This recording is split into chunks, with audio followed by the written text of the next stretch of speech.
The Fir Tree. Out in the woods stood a nice little fir tree. The place he had was a very good one. The sun shone on him.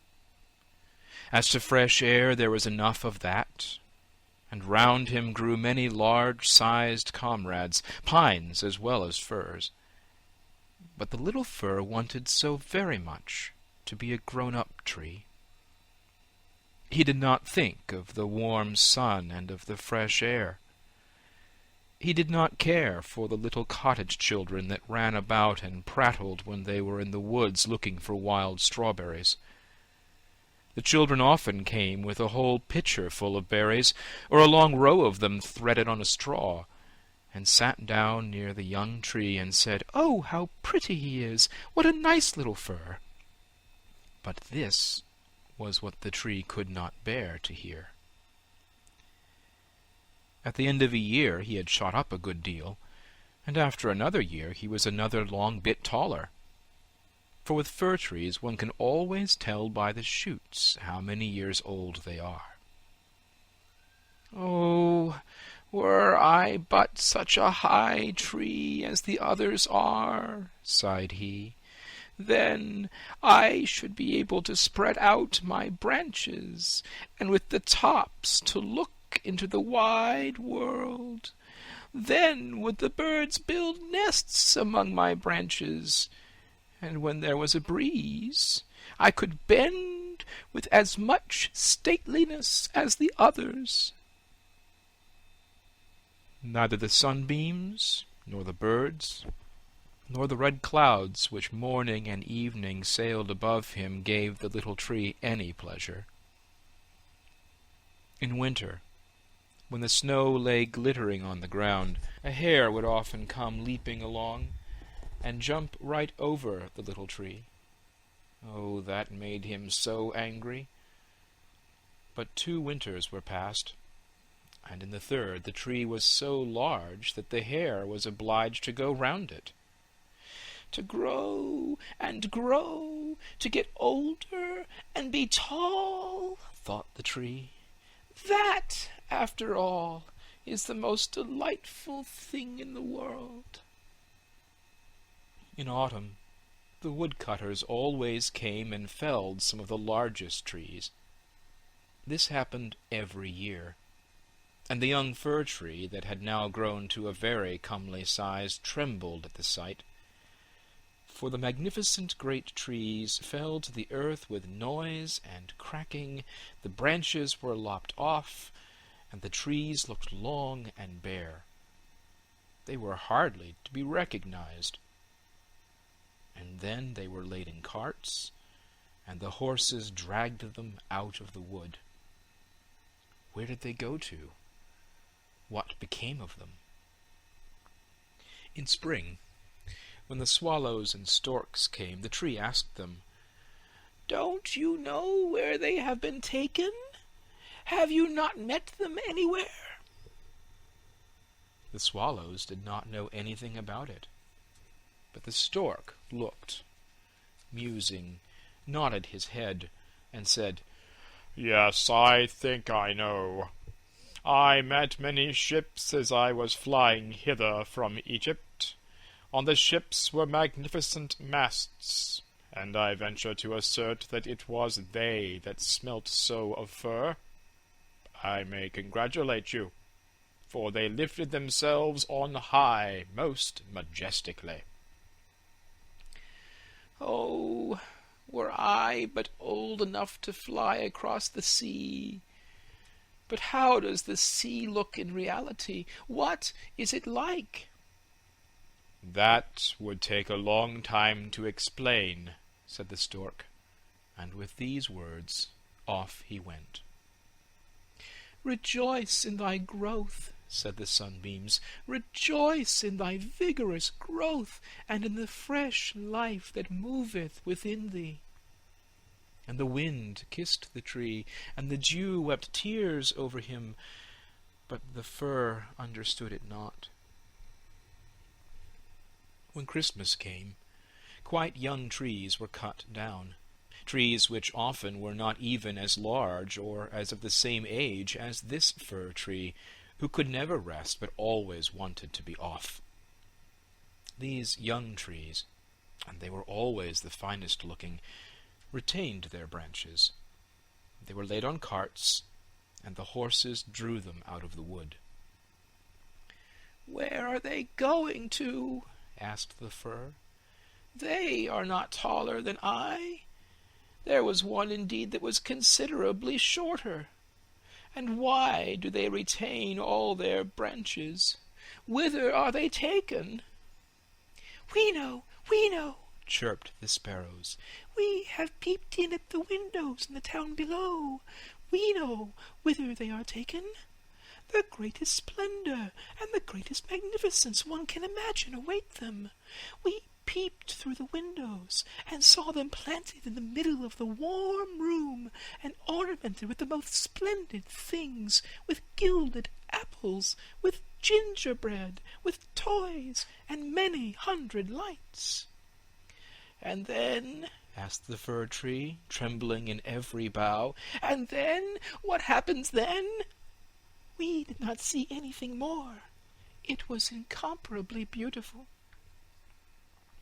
"I would fain know if I am destined for so glorious a career," cried the tree, rejoicing. "That is still better than to cross the sea. What a longing do I suffer! Were Christmas but come! I am now tall, and my branches spread like the others that were carried off last year. Oh, were I but already on the cart! Were I in the warm room with all the splendor and magnificence! Yes, then something better, something still grander will surely follow. Or wherefore should they thus ornament me? Something better, something still grander must follow. But what? Oh, how I long, how I suffer! I do not know myself what is the matter with me." "Rejoice in our presence," said the air and the sunlight. "Rejoice in thy own fresh youth." But the tree did not rejoice at all. He grew and was green both winter and summer. People that saw him said, "What a fine tree!" And towards Christmas he was one of the first that was cut down. The axe struck deep into the very pith. The tree fell to the earth with a sigh. He felt a pang. It was like a swoon. He could not think of happiness, for he was sorrowful at being separated from his home, from the place where he had sprung up. He well knew that he should never see his dear old comrades, the little bushes and flowers around him any more, perhaps not even the birds. The departure was not at all agreeable. The tree only came to himself when he was unloaded in a courtyard with the other trees and heard a man say, "That one is splendid. We don't want the others." Then 2 servants came in rich livery and carried the fir tree into a large and splendid drawing-room. Portraits were hanging on the walls, and near the white porcelain stove stood 2 large Chinese vases with lions on the covers. There, too, were large easy-chairs, silken sofas, large tables full of picture-books and full of toys worth hundreds and hundreds of crowns. At least, the children said so. And the fir tree was stuck upright in a cask that was filled with sand, but no one could see that it was a cask, for green cloth was hung all round it, and it stood on a large gaily colored carpet. Oh, how the tree quivered! What was to happen? The servants, as well as the young ladies, decorated it. On one branch there hung little nets cut out of colored paper, and each net was filled with sugar plums. And among the other boughs gilded apples and walnuts were suspended, looking as though they had grown there, and little blue and white tapers were placed among the leaves. Dolls that looked for the world like men — the tree had never beheld such before — were seen among the foliage, and at the very top a large star of gold tinsel was fixed. It was really splendid, beyond description splendid. "This evening," they all said, "how it will shine this evening!" "Oh," thought the tree, "if the evening were but come, if the tapers were but lighted, and then I wonder what will happen. Perhaps the other trees from the forest will come to look at me. Perhaps the sparrows will beat against the window panes. I wonder if I shall take root here, and winter and summer stand covered with ornaments." He knew very much about the matter, for he was so impatient that for sheer longing he got a pain in his back, and this, with trees, is the same thing as a headache with us. The candles were now lighted. What brightness! What splendor! The tree trembled so in every bough that one of the tapers set fire to the foliage. It blazed up famously. "Help! Help!" cried the young ladies, and they quickly put out the fire. Now the tree did not even dare tremble. What a state he was in! He was so uneasy lest he should lose something of his splendor that he was quite bewildered amidst the glare and brightness, when suddenly both folding doors opened, and a troop of children rushed in as if they would upset the tree. The older persons followed quietly. The little ones stood quite still, but it was only for a moment.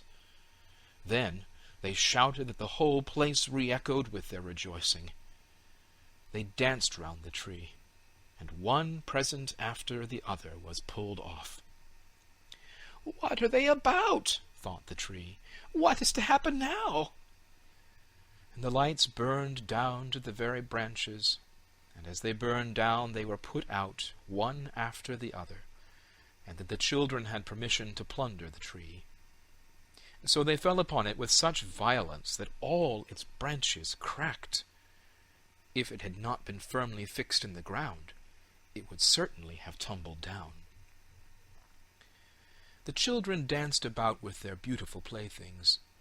No one looked at the tree except the old nurse, who peeped between the branches, but it was only to see if there was a fig or an apple left that had been forgotten. "A story! A story!" cried the children, drawing a little fat man towards the tree. He seated himself under it and said, "Now we are in the shade, and the tree can listen too. But I shall tell only one story. Now which will you have? That about Ivedy-Avedy, or about Humpty-Dumpty, who tumbled downstairs, and yet after all came to the throne and married the princess?" "Ivedy-Avedy!" cried some. "Humpty-Dumpty!" cried the others. There was such a bawling and screaming. The fir tree alone was silent, and he thought to himself, "Am I not to bawl with the rest? Am I to do nothing whatever?" For he was one of the company, and had done what he had to do.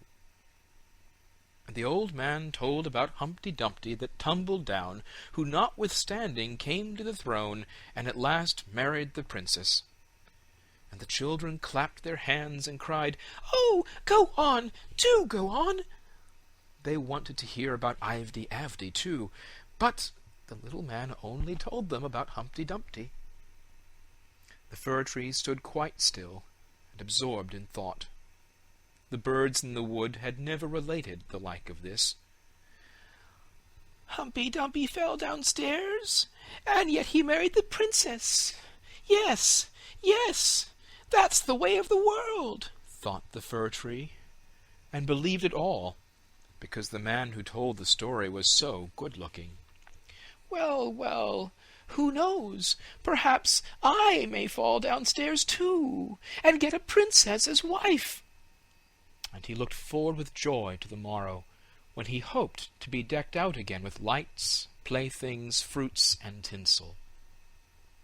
"I won't tremble tomorrow," thought the fir tree.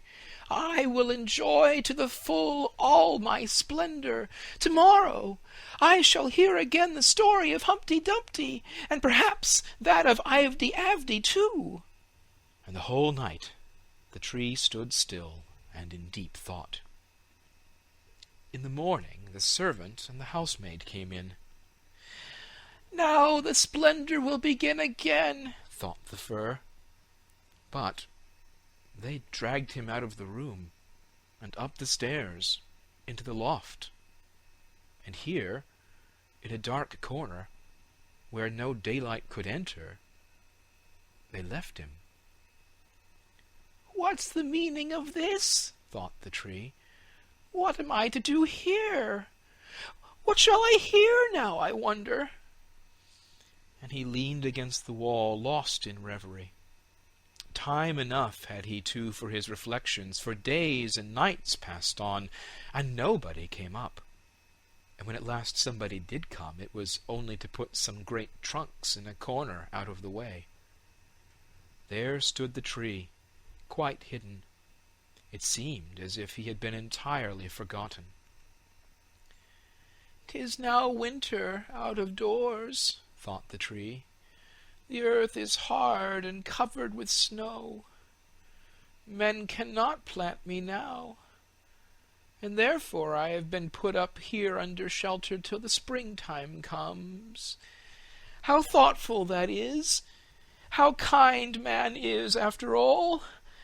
If it only were not so dark here, and so terribly lonely. Not even a hare. And out in the woods it was so pleasant, when the snow was on the ground and the hare leaped by. Yes, even when he jumped over me. But I did not like it then. It really is terribly lonely here." "Squeak, squeak," said a little mouse at the same moment, peeping out of his hole, and then another little one came. They snuffed about the fir tree and rustled among the branches. "It is dreadfully cold," said the mouse. "But for that, it would be delightful here, old fir, wouldn't it?" "I am by no means old," said the fir tree. "There's many a one considerably older than I am." "Where do you come from?" asked the mice. "And what can you do?" They were so extremely curious. "Tell us about the most beautiful spot on the earth. Have you ever been there? Were you never in the larder, where cheeses lie on the shelves, and hams hang from above, where one dances about on tallow candles, that place where one enters lean and comes out again fat and portly?" "I know no such place," said the tree. "But I know the wood, where the sun shines and where the little birds sing." And then he told all about his youth, and the little mice had never heard the like before, and they listened and said, "Well, to be sure, how much you have seen! How happy you must have been!" "I?" said the fir tree, thinking over what he had himself related. "Yes, in reality, those were happy times." And then he told them about Christmas Eve, when he was decked out with cakes and candles. "Oh," said the little mice, "how fortunate you have been, old fir tree!" "I am by no means old," said he. "I came from the wood this winter. I am in my prime, and am only rather short for my age." "What delightful stories you know," said the mice. And the next night they came with 4 other little mice, who were to hear what the tree recounted. And the more he related, the more he remembered himself. And it appeared as if those times had been happy times. "But they may still come.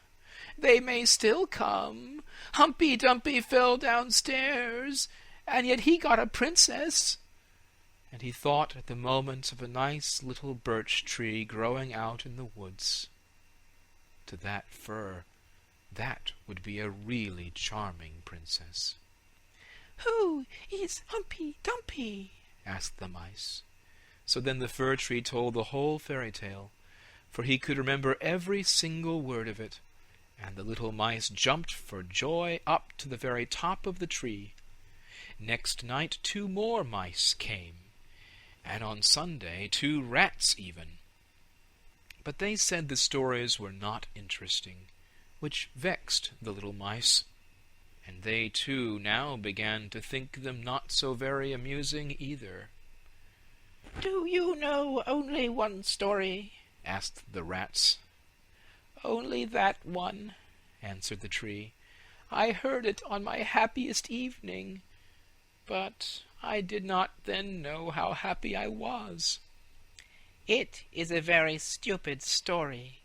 Don't you know one about bacon and tallow candles?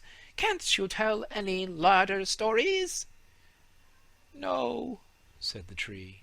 "Then good-bye," said the rats, and they went home. At last the little mice stayed away also, and the tree sighed. "After all, it was very pleasant when the sleek little mice sat round me and listened to what I told them. Now that too is over. But I will take good care to enjoy myself when I am brought out again." But when was that to be? Why, one morning there came a quantity of people and set to work in the loft. The trunks were moved, the tree was pulled out and thrown, rather hard, it is true, down on the floor, but a man drew him towards the stairs where the daylight shone. "Now a merry life will begin again," thought the tree. He felt the fresh air, the first sunbeam, and now he was out in the courtyard. All passed so quickly. There was so much going on around him. The tree quite forgot to look to himself. The court had joined a garden, and all was in flower. The roses hung so fresh and odorous over the balustrade. The lindens were in blossom. The swallows flew by and said, "Kirivit, my husband is come." But it was not the fir tree that they meant. "Now then, I shall really enjoy life," he said exultingly, and spread out his branches. But alas, they were all withered and yellow. It was in a corner that he lay, among weeds and nettles. The golden star of tinsel was still on the top of the tree and glittered in the sunshine. In the courtyard some of the merry children were playing who had danced at Christmas round the fir tree, and were so glad at the sight of him. One of the youngest ran and tore off the golden star.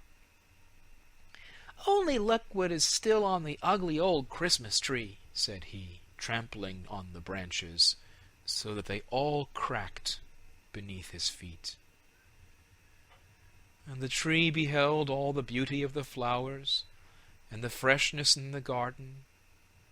He beheld himself, and wished he had remained in his dark corner in the loft. He thought of his first youth in the wood, of the merry Christmas Eve, and of the little mice who had listened with so much pleasure to the story of Humpty Dumpty. "'Tis over, 'tis past," said the poor tree. "Had I but rejoiced when I had reason to do so! But now 'tis past, 'tis past!" And the gardener's boy chopped the tree into small pieces. There was a whole heap lying there. The wood flamed up splendidly under the large brewing copper, and it sighed so deeply. Each sigh was like a shot. The boys played about in the court, and the youngest wore the gold star on his breast, which the tree had had on the happiest evening of his life. However, that was over now. The tree gone, The story had an end. All was over. Every tale must end at last.